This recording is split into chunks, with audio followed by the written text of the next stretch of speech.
Hello everyone, welcome back to Sri Bala Vantalu. ఈరోజు మనము 2 రకాల కమ్మనైన దోశ రెసిపీస్ని ప్రిపేర్ చేసుకుందామండి. టేస్ట్ అయితే సూపర్గా ఉంటాయన్నమాట 2 రకాల దోశ రెసిపీస్ కూడాను. మరైతే లేట్ చేయకుండా మనం ప్రాసెస్లోకి వెళ్ళిపోదాం. మన ఫస్ట్ దోశ రెసిపీని చూసేద్దాం. కమ్మనైన నెల్లూరు కారం దోశని ఎలా ప్రిపేర్ చేసుకోవాలి అనేది ప్రాసెస్లో చూసేద్దాం. నెల్లూరు కారం దోశకి దోశ బ్యాటర్ని ప్రిపేర్ చేసుకుందాం. ఒక గిన్నె పెట్టేసుకొని 2 గ్లాసుల బియ్యం వేసుకోవాలి. ఏ బియ్యమైనా పర్వాలేదు. అదే గ్లాస్తో 1 గ్లాసు మినపగుళ్ళను వేసేసుకొని, మినపపప్పును వేసానండి, మినపగుళ్ళైనా వేసేసుకోవచ్చు. ఒక 1/2 టేబుల్ స్పూన్ మెంతులను కూడా వేసేసుకొని 1-2 సార్లు శుభ్రంగా కడిగేసి డ్రింకింగ్ వాటర్ వేసేసుకొని 6 గంటల పాటు నానబెట్టుకుందాం. 6 గంటల తర్వాత చూసామంటే చూడండి, మినపపప్పు బియ్యం అన్నీ కూడా చాలా బాగా నానిపోయాయి కదా. పిండి రుబ్బుకోవడానికి ఒక 5 నిమిషాల ముందుగా ఏ గ్లాస్తో అయితే మనం బియ్యము మినపపప్పు కొలుచుకున్నామో అదే గ్లాస్తో 1/2 గ్లాసు అటుకులను వేసేసుకొని ఒకసారి శుభ్రంగా కడిగేసి ఒక 5 నిమిషాల పాటు నానబెట్టుకోవాలి. ఇప్పుడు మిక్సీ జార్ పెట్టేసుకొని నానబెట్టుకున్న బియ్యము మినపపప్పు ఇవన్నీ కూడా వేసేసుకొని, నానబెట్టుకున్న అటుకులను కూడా వేసేసుకొని కొద్దిగా వాటర్ వేసేసుకుంటూ మెత్తగా మిక్సీ పట్టేసుకోవాలి. చూడండి, ఇలా మెత్తగా మిక్సీ పట్టేసుకొని ఒక గిన్నెలో వేసేసుకుందాం. ఇంకొంచెం వాటర్ యాడ్ చేశాను. ఈ మొత్తాన్ని బాగా కలిపేసుకోవాలి. ఒక 2 నిమిషాల పాటు బాగా కలిపేసుకొని మూత పెట్టేసి ఓవర్ నైట్ రెస్ట్ ఇస్తున్నానండి. నెక్స్ట్ డే మార్నింగ్ చూసామంటే చూడండి, పిండి ఎంత బాగా పొంగిందో. ఒకసారి బాగా కలిపేసుకుందాం. ఇలా ప్రిపేర్ చేసుకున్న దోశ బ్యాటర్ని ఫ్రిడ్జ్లో పెట్టామంటే సాఫ్ట్ ఇడ్లీ కానీ ఎన్ని రకాల దోశ రెసిపీస్నైనా 3-4 రోజుల వరకు హ్యాపీగా ప్రిపేర్ చేసుకోవచ్చు. ఇప్పుడు నెల్లూరు స్పెషల్ ఎర్రకారం దోశకు కావలసినంత పిండిని సపరేట్గా తీసుకుందాం. టేస్ట్కి సరిపడా సాల్ట్ వేసేసుకొని, నేను ఇక్కడ కుకింగ్ సోడా వేయలేదండి, మీరు కావాలంటే కొద్దిగా కుకింగ్ సోడాను యాడ్ చేసుకోవచ్చు. 1 టేబుల్ స్పూన్ మాత్రమే వాటర్ యాడ్ చేశాను.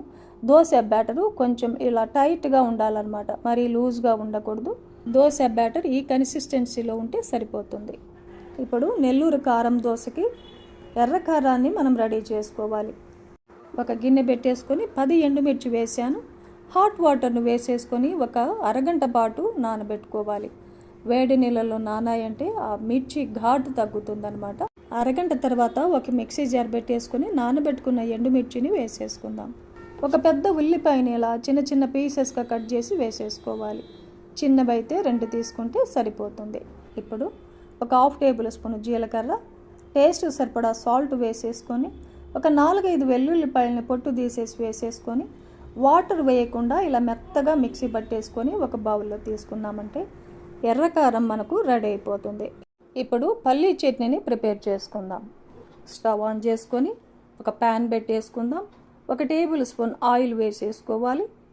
1 కప్పు వేరుశనగ గుళ్ళను వేసేసుకొని స్టవ్ని మీడియం ఫ్లేమ్లో పెట్టేసుకొని వేరుశనగ గుళ్ళని వేయించేసుకుందాం.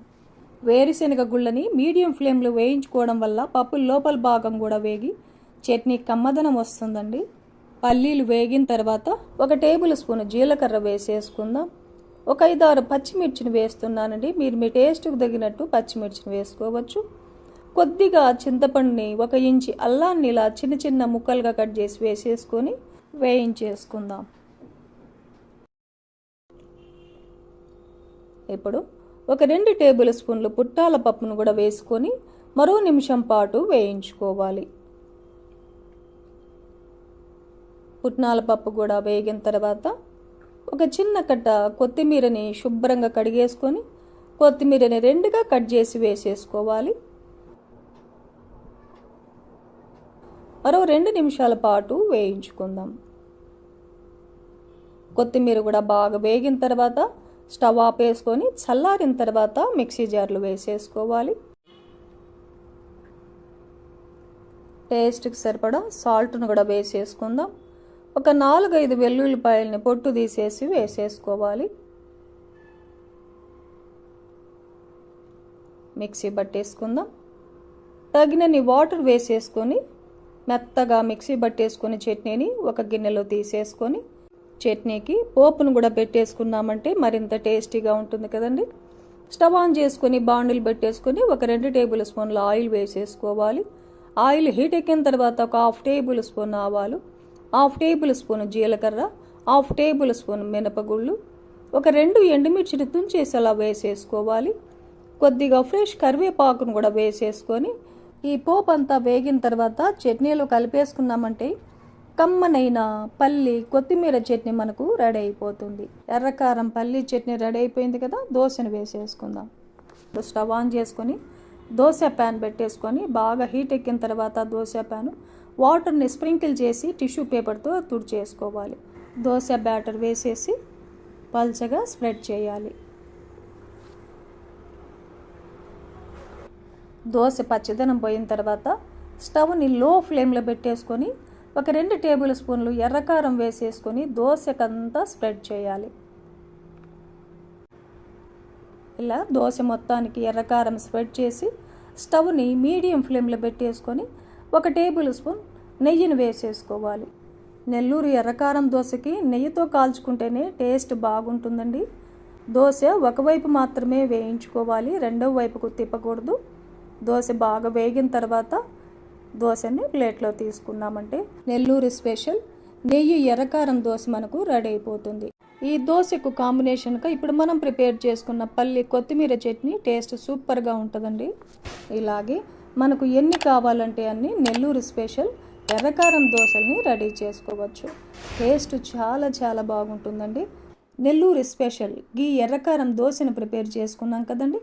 మన రెండవ రకం దోశ రెసిపీని ఇప్పుడు చూద్దాం. ఈరోజు మన tasty recipe instant tomato dosa. Tomato దోశని ఇలా చేశారంటే క్రిస్పీగానే కాదండి, చాలా టేస్టీగా ఉంటుంది. అప్పటికప్పుడు కమ్మగా ఏదైనా టిఫిన్ తినాలి అంటే టమాటో దోశని ట్రై చేయండి. ఇన్స్టెంట్ దోశ అంటే తప్పనిసరిగా పెరుగు అనేది అవైలబుల్గా ఉండాలి, కానీ టమాటో దోశ చేయాలంటే సింపుల్గా చాలా ఈజీగా అన్ని ఇంట్లో ఉన్న ఇంగ్రీడియంట్స్తోని క్విక్గా తయారు చేసుకోవచ్చు. టమాటో దోశ ఈ చట్నీ కాంబినేషన్తో ఒక్కసారి రుచి చూసిన వారు మళ్ళీ మళ్ళీ ఇలాగే చేసుకొని తింటారండి, అంత టేస్టీగా ఉంటుంది. మరి ఇప్పుడైతే లేట్ చేయకుండా ప్రాసెస్లోకి వెళ్ళిపోదాం. టేస్టీ టమాటో దోశ కాంబినేషన్గా కమ్మని చట్నీని ప్రిపేర్ చేసుకుందాం. ఒక మిక్సీ జార్ పెట్టేసుకొని ఒక 2 పెద్ద టమాటోల్ని ఇలా కట్ చేసి వేసేసుకుందాం. ఒక 3 ఎండుమిర్చిని తుంచేసి వేస్తున్నానండి. మిర్చి అవైలబుల్గా లేనప్పుడు ఒక 1/2 టేబుల్ స్పూన్ కారమైనా వేసేసుకోవచ్చు. ఒక 4-5 వెల్లుల్లిపాయలని పొట్టు తీసి వేసేసుకోవాలి. 1 ఇంచి అల్లాన్ని పైన స్కిన్ తీసేసి చిన్న చిన్న పీసెస్గా కట్ చేసి వేసేసుకుందాం. మూత పెట్టేసి టమాటో పలుకులు లేకుండా మెత్తగా మిక్సీ పట్టేసుకోవాలి. చూడండి, ఇలా మెత్తగా మిక్సీ పట్టేసుకోవాలి.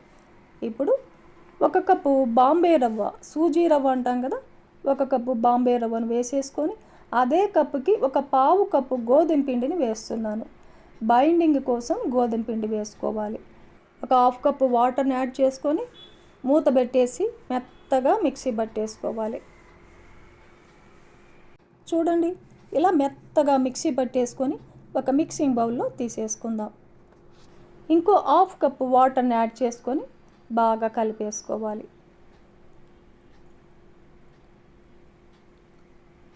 ఇలా మొత్తం కలిసేలాగా కలిపేసుకొని మూత పెట్టేసి ఒక 15 నిమిషాల పాటు రెస్ట్ ఇచ్చేద్దాం. ఈ లోపల టమాటో దోశకి కాంబినేషన్గా హోటల్ స్టైల్లో కమ్మని చట్నీని కూడా ప్రిపేర్ చేసుకుందాం. మిక్సీ జార్ పెట్టేసుకొని ఒక 1/2 కప్పు నేను డ్రై కోకోనట్ వేస్తున్నానండి. మీరు ఫ్రెష్ కోకోనట్ అయినా వేసేసుకోవచ్చు.